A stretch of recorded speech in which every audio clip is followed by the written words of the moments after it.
Hello, I'm Dr. David Henry with the Community Oncology Journal here at the 54th annual meeting of the American Society of Hematology's meeting in Atlanta, Georgia.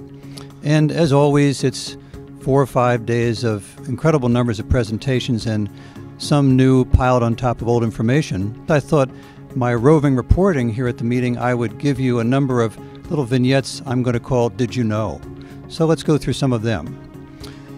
Let's do MDS, Myelodysplastic Syndrome. Did you know there was a new IPSS, the International Prognostic Scoring System?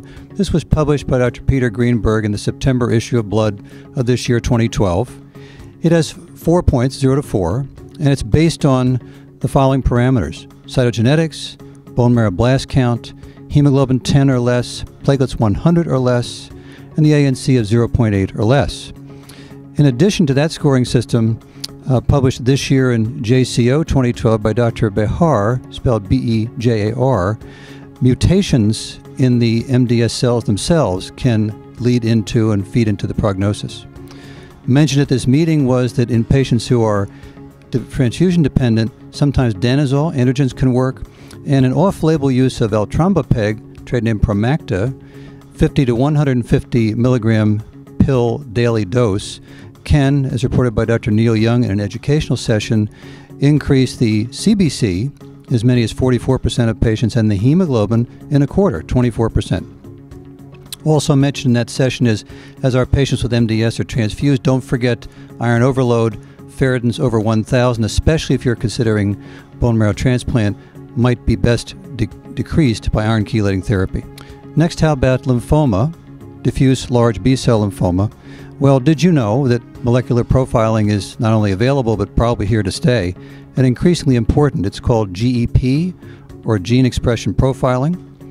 It seems to subtype now 2 types, ABC for the activated B-cell type and GCB for germinal center B-cell lymphoma. Why is it important? The ABC type does worse. Rituxan therapy, while still incorporated and effective, isn't as effective as in the GCB type. Revlimid or Velcade may be more active in the ABC type, and also reported here at these meetings, ibrutinib, the BTK inhibitor, Bruton's tyrosine kinase inhibitor, also showed some striking activity in the ABC type. Also mentioned at the meetings was the gray zone lymphoma. You know of the nodular lymphocyte predominant Hodgkin's disease, usually does very well, more like a low-grade indolent non-Hodgkin's lymphoma, and the mediastinal diffuse large B-cell. Both of these independently usually respond very well to treatment, but when put together, they're called gray zone lymphoma, an uncommon but increasingly recognized type, and unfortunately the outcome here is worse. These patients are best treated as aggressive diffuse large B-cell. Continuing with Did You Know? In Waldenstrom's macroglobulinemia, FISH cytogenetics, I didn't realize in 50% of patients there's a 6q minus, and in 90% there's a mutation in cytogenetics of the MYD88 mutation. Rituximab monotherapy in Waldenstrom's may be effective all by itself, but watch out for an IgM flare which can occur, and prednisone would blunt. This can occur in about 50% of patients. How about MGUS, the monoclonal gammopathy unknown significance, which can progress to SMM or smoldering multiple myeloma and ultimately to myeloma? The parameters to watch there are the less than 3 gram percent monoclonal spike and less than 10% bone marrow plasma cell. As you put those two together in various combinations, you then reach smoldering myeloma, and when you finally reach CRAB, C-R-A-B, calcium elevation, renal dysfunction or impairment, anemia, and bone lytic disease, now you have myeloma.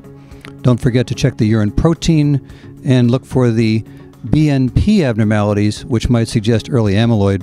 Finally, in the smoldering myeloma category, Revlimid and Decadron were discussed at these meetings as possibly decreasing the time to develop myeloma. Did you know in non-Hodgkin's lymphoma that indolent lymphoma is the second most common behind the aggressive, typically diffuse large B-cell type? Did you know that within indolent lymphoma, there's the marginal zone type indolent non-Hodgkin's lymphoma, which has 3 types.